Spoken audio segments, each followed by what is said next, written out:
Radio Publique Africaine.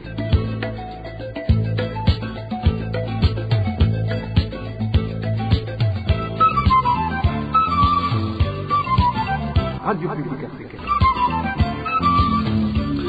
Nous sommes mardi 18 mars 2025. Bienvenue amis fidèles de la RPA. À ce journal dont voici les principaux titres. Un projet qui va aider les fonctionnaires de l'État à trouver des logements est en cours. Annoncé ce mardi par le ministre de la fonction publique au cours d'une conférence de presse, Véniste Mouyabaga a indiqué que ce projet sera une solution aux défis auxquels font face les retraités. Un enseignant du nord du pays trouve que le vagabondage sexuel serait à la base du taux de séroprevalence pour les jeunes qui visiblement sont les plus menacés. Vous le suivrez dans ce journal.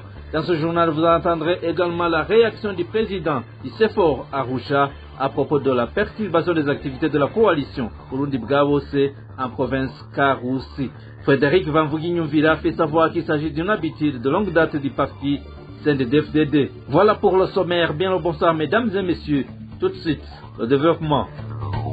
Ouvrons ce journal par la page droits de l'homme. Des hommes résidant dans le camp des réfugiés burundais d'Onduta, situé en Tanzanie, sont portés disparus depuis plus d'une semaine. Jusqu'à présent, les proches de ces personnes sont sans nouvelles de leur, à part un enfant qui était parti avec ces deux hommes et qui est revenu en étant dans une situation critique.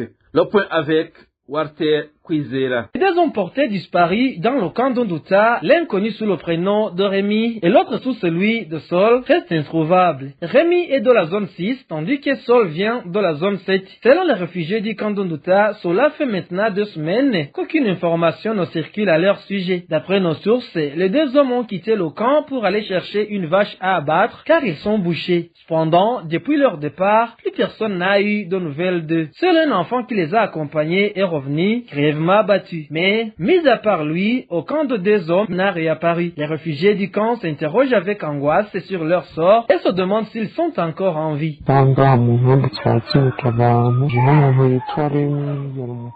Ici dans le camp, il y a eu 2 individus enlevés. L'un s'appelait Rémi, c'était un père, et l'autre s'appelait Saoul. Ils ont été enlevés dimanche de la semaine dernière. Ils étaient partis acheter une vache qu'ils devaient abattre car ils travaillaient comme bouchers. Mais depuis leur départ, ils ne sont jamais revenus dans le camp et cela fait 2 semaines. Mais un enfant qui les accompagnait est revenu dans un état critique car il avait été tabassé sévèrement. Malheureusement, même cet enfant ne sait pas où se trouvent exactement ces 2 personnes. Nous ne savons même pas si ces 2 hommes sont encore en vie. Désespérés, les réfugiés du camp d'Onduta exhortent les agents de sécurité à intensifier les recherches afin de retrouver ces 2 hommes. Ils demandent également à être informés dans le cas où ils auraient perdu la vie. Nous vous demandons de nous aider à alerter afin que leur vie soit sauvée, du moins s'ils sont encore vivants. Nous sommes très inquiets pour leur sécurité, vu l'état dans lequel se trouve l'enfant qui était avec eux. On commence à désespérer car on craint qu'ils ne soient plus de ce monde. Mais même si c'est le cas, qu'ils nous amènent leurs dépouilles afin qu'on puisse les enterrer dignement. Des informations en provenance du camp d'Onduta en Tanzanie suggèrent que les 2 hommes auraient été kidnappés par les personnes qui les avaient contactés pour leur signaler la disponibilité de la vache. La RPA n'a pas encore pu joindre le responsable du camp d'Onduta pour obtenir des explications sur cette affaire. Merci à toi, Walter Kwizera. Annonce ce mardi d'un projet en cours qui va aider les fonctionnaires de l'État à trouver des logements par le ministère de la fonction publique, du travail et de l'emploi. Dans une conférence de presse animée ce mardi, le ministre Véniste Mouyabaga a fait savoir que ce projet va contribuer à l'amélioration du bien-être des fonctionnaires, surtout le manque de logement. Véniste Mouyabaga a également indiqué que ce projet sera une solution aux défis auxquels font face les fonctionnaires retraités. Suivez plutôt le ministre Véniste Mouyabaga. Depuis que nous sommes ici au ministère, nous avons constaté des grands défis qui hantent la vie d'un fonctionnaire. Le fonctionnaire qui n'a pas de logement éprouve de grands problèmes quant à l'organisation de son travail, de sa vie, mais aussi nous avons remarqué un grand défi lorsque ce fonctionnaire prend la retraite. C'est un grand défi parce qu'il mène une vie dure. Nous avons songé alors à faire un projet pouvant répondre à ces deux défis. Ainsi, nous avons organisé des fonctionnaires du ministère de la fonction publique en une coopérative et pour effectivement exécuter ce projet pilote qui après sera étendu à d'autres ministères car aussi il y a des fonctionnaires qui éprouvent les mêmes défis. Actuellement, la coopérative a été déjà mise en place. Il y a des organes de statut qui la régissent. La coopérative a ouvert un compte dans une banque et les fonctionnaires épargnent de l'argent pour constituer un fonds de garantie afin que la banque puisse octroyer des crédits pour l'exécution de ce projet. Actuellement, nous nous attelons à préparer le début de construction des travaux. Nous avons des partenaires qui ont apprécié ce projet. Et nous avons actuellement un commerçant, un homme d'affaires burundais qui nous a promis de mettre sur ce compte bloqué une somme de 3 milliards pour que la banque puisse nous donner un crédit consistant pour le début de ce projet. Mais aussi, comme je l'ai signalé, les fonctionnaires ont commencé à épargner. Ils arrivent à une étape très satisfaisante. Nous attendons d'ici peu l'octroi définitif du terrain promis par le ministère qui est en charge du logement et nous allons commencer les travaux. Nous pensons alors qu'avec ce projet, nous allons contribuer à l'amélioration de la vie d'un fonctionnaire. Dans un premier temps, il est prévu de construire 400 maisons. Donc, vous comprenez que ce sont 400 familles qui vont avoir là où loger, ici à Bujumbura, et 200 à l'intérieur. Comme je l'ai signalé, c'est un projet pilote. Il va par après s'étendre à d'autres ministères. Nous avons constaté l'enthousiasme. Je vous le disais à titre, le gouvernement devrait reprendre les sensibilisations de lutte contre le sida à l'endroit des citoyens et des jeunes en particulier parce que visiblement, ils font partie des groupes menacés par ce fléau. Propos de l'un des enseignants du nord du pays. Ce dernier estime qu'au sein des communautés, le vagabondage sexuel est élevé et serait à la base de l'augmentation du taux de séroprévalence pour les jeunes.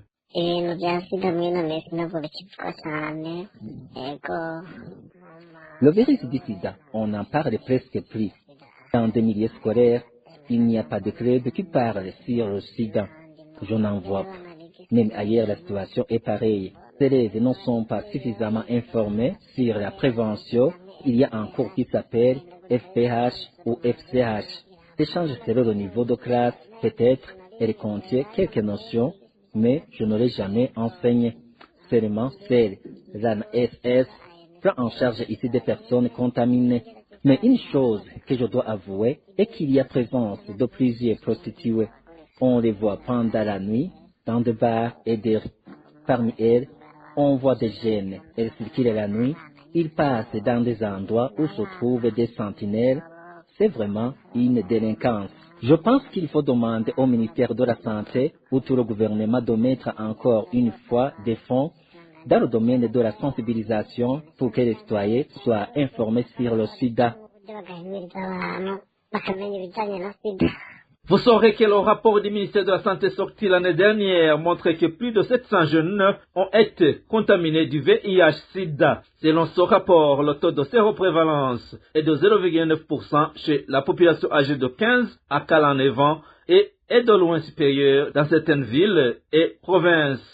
Et en page politique, la perturbation des activités politiques des autres partis politiques est une habitude de longue date pour le parti au pouvoir, le CNDD-FDD. Réaction de Frédéric Bamvuginyumvira, président de la coalition CEFOR Arusha, après que la coalition Burundi Bwabose ait été empêchée d'effectuer ses activités en province de Karuzi par la gouverneure, alors qu'aucune loi n'avait été enfreinte. Bamvuginyumvira Frédéric indique également que les Burundais ne doivent pas espérer un changement de la part de ce parti au pouvoir. Les plaintes de Urunani Bwabose, ce sont des plaintes qui constituent le retour permanent à ce que toutes les organisations politiques ont vécu depuis très longtemps, et chaque fois à l'approche des élections. Le CNDD-FDD, c'est un parti qui ne croit en rien en rapport avec la démocratie. Et les élections, pour eux, ça ne fait pas partie de la démocratie. Non, c'est tout simplement une occasion de renouveler leurs institutions en remplaçant les leurs par les leurs, parce qu'en se disant, voilà, tel n'a pas encore été rétribué par rapport à ce qu'il a fait quand nous étions en guérilla. Maintenant, c'est son temps. Donc voilà comment ça fonctionne. C'est pour cette raison qu'ils doivent tout faire pour éviter qu'il y ait quelqu'un d'autre qui gagne les élections, parce que s'il y avait un autre parti gagner les élections, ce serait leur perte, ce serait leur fin. Donc ils ne voudraient pas, en fait, accepter leur fin, alors qu'ils ont les possibilités de gagner ces élections. Voilà ce que je comprends. C'est pas pour la première fois par ailleurs. Je me souviens que toujours dans la même province de Karouzi, un jour, je me suis rendu pour animer un meeting du Frodebou, pendant que le meeting était au top. Et voilà que l'administrateur lui-même vient et il essaie de couper le courant pour que justement la communication puisse s'interrompre. Ça a été fait comme cela et on est allé le chercher, on n'a pas pu le retrouver et voilà comment il a continué à courir jusqu'à ce que nous puissions rentrer. Et dans ces conditions, on ne peut pas dire qu'ils ne l'ont pas fait sciemment. C'était pour dire nous n'avons pas besoin de quelqu'un d'autre qui puisse être sur le terrain, sauf le CNDD-FDD. Nous avons vécu cela depuis très longtemps et arrivé au centre de Karouzi, je rencontre le vice-président du CNDD-FDD, je lui raconte tout ce que j'en ai vécu. Alors j'ai compris que c'est lui qui téléguidait tout cela. Donc c'est pour dire que le CNDD-FDD tient absolument à tricher. Il ne pourra jamais accepter de changer cette attitude parce que changer l'attitude, c'est signer la fin politique du CNDD-FDD. Le président de la coalition Sephora Ourcha dit aussi que les partis politiques qui participeront aux prochaines élections doivent reconnaître que ces élections seront truquées par le parti au pouvoir dans l'objectif de garder le contrôle du pays. Encore une fois, on écoute Frédéric Bambouguimvira. Aujourd'hui, s'il était organisé des élections convenablement, eh bien, je suis sûr que d'autres formations politiques, en tout cas les Guabos, gagneraient les élections. Mais avec cette pratique, ça devient impossible. Souvenez-vous de ce qui se passait en septembre 1961, lorsque les Nations Unies ont dû intervenir dans les élections au Burundi, en envoyant une délégation qui surveille les élections. Avant, c'était le Front commun qui avait gagné les élections, mais avec justement la présence des Nations Unies, c'est l'UPRONA qui a gagné les élections, parce que les tricheries n'ont pas été possibles. Même aujourd'hui, s'il venait une force internationale des Nations Unies pour contrôler les élections, je parie, je suis là, que l'Ounani Guabo s'est gagné les élections et le CNDD-FDD signerait sa fin. Voilà pourquoi sa survie politique tient aux tricheries des élections. Ils savent que ce qu'ils font c'est mauvais, mais justement leur avenir dépend de cette tricherie des élections. Voilà comment le Burundi est dirigé. Et n'attendez rien du CNDD-FDD, comme quoi ils pourront gérer convenablement le pays, organiser les élections crédibles, démocratiques, paisibles. C'est impossible. Je crois qu'il faut imaginer autre chose plutôt que de continuer à suivre ce sentier battu, parce qu'il n'y a rien qui puisse sauver le Burundi.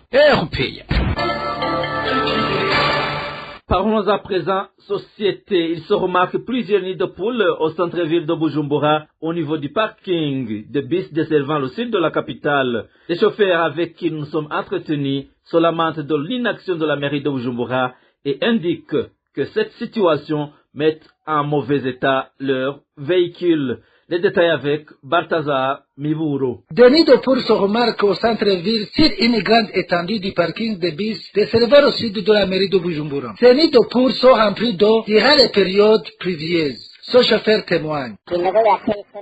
Les nids de poules dans ce parking sont devenus un véritable problème. Ils ont atteint des proportions telles que même les véhicules tout-terrain ne peuvent plus circuler en raison de leur grande profondeur. L'eau qui ne s'évacue pas après les pluies reste stagnante pendant 2 jours. Ces nids de poules qui existent depuis plusieurs années semblent être négligés. Les agents de la mairie qui ont souvent collecté de l'argent pour les n'ont pas encore effectué les réparations nécessaires. La population est maintenant dans l'attente, espérant enfin voir une action concrète.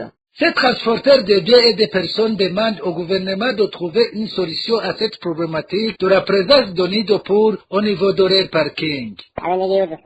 Nous demandons que des taxes imposées aux véhicules par la mairie de Bujumbura Finance soient utilisées pour réhabiliter ces nids de poules. Il faut que la mairie passe par la commune Mikasa pour réparer ces infrastructures. Cela devient urgent car les petits véhicules sont fréquemment endommagés et doivent souvent se rendre chez les garagistes. Mais les autorités semblent tout négliger. La rédaction de la RPA a téléphoné Jimmy Atungimana, maire de la ville de Bujumbura, pour recueillir sa réaction, mais sans succès. Balthazar Miburo. L'occultisme est l'autre raison qui a poussé les Burundais à céder à la volonté de ceux qui ont introduit les poisons au Burundi et les distribuent un peu partout. Abbé Liboire Kagabo déplore que même si les Burundais se montrent publiquement comme des chrétiens, ils font également recours aux croyances occultes.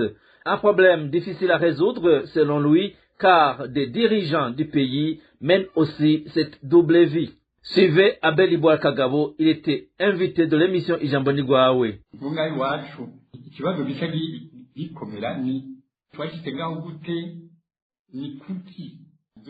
Pour le cas de chez nous, la principale question à se poser est de savoir comment nous en sommes arrivés là. Pourquoi l'occultisme gagne de plus en plus du terrain aujourd'hui? Les chrétiens, nous sommes nombreux, mais aussi ceux qui font du mal sommes aussi nombreux. Beaucoup d'entre nous mélangeons les deux vies. Des gens chantent, prêchent beaucoup la parole de Dieu et en même temps commettent des crimes. Et quand tu avertis ce genre de personne qu'il insulte en fait Dieu, ça ne lui fait ni chaud ni froid. Il y a un pas que nous n'avons pas encore franchi, le stade de choisir une seule voie à suivre. Cela arrive à beaucoup d'entre nous. Voyez par exemple, quand les tensions ethniques ressurgissent, les prières, la croyance en Dieu est mise de côté. C'est la même chose pour ces histoires de poison. Certains y adhèrent facilement pour se débarrasser de leurs ennemis. Nous continuons nos enseignements. L'Église catholique a évoqué aussi cette question des poisons dans un de ses communiqués d'il y a 1 ou 2 ans. C'est qu'elle trouve que c'est un grand problème pour la société. Cette double vie, je trouve que c'est un grand défi pour les Burundais, pas uniquement à cause de ces poisons, mais les effets de l'occultisme se remarquent aussi dans plusieurs actes des Burundais. Nous sommes actuellement loin des valeurs de nos ancêtres. Tout est actuellement permis, ce qui n'était pas le cas avant. Aujourd'hui, des gens se méconduisent, commettent l'impensable et ils restent impunis. Du point de vue social, je veux dire. Il faut donc un retour aux valeurs. Apprenons encore nos valeurs et cela ne concerne pas seulement les jeunes, même les adultes. Mais l'autre grande question, qui va le faire, puisque nous nous en soucions apparemment pas tous. Je pense qu'il faut ces enseignements, mais aussi les dirigeants doivent prêcher par le bon exemple, car si dans le pays il n'y a que de l'injustice, des assassinats, ces empoisonnements et envoûtements, la population y adhère très facilement.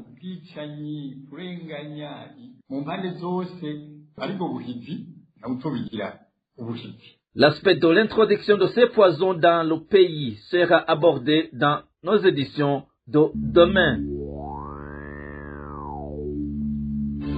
Et voilà, chers auditeurs, c'est par ici que nous clôturons le journal en français de ce mardi 18 mars 2025. Merci pour votre aimable écoute. Merci également aux équipes rédactionnelles et techniques pour leur franche et parfaite collaboration à la présentation de ce journal. Vous étiez avec Clovis Nyonzima. Au revoir.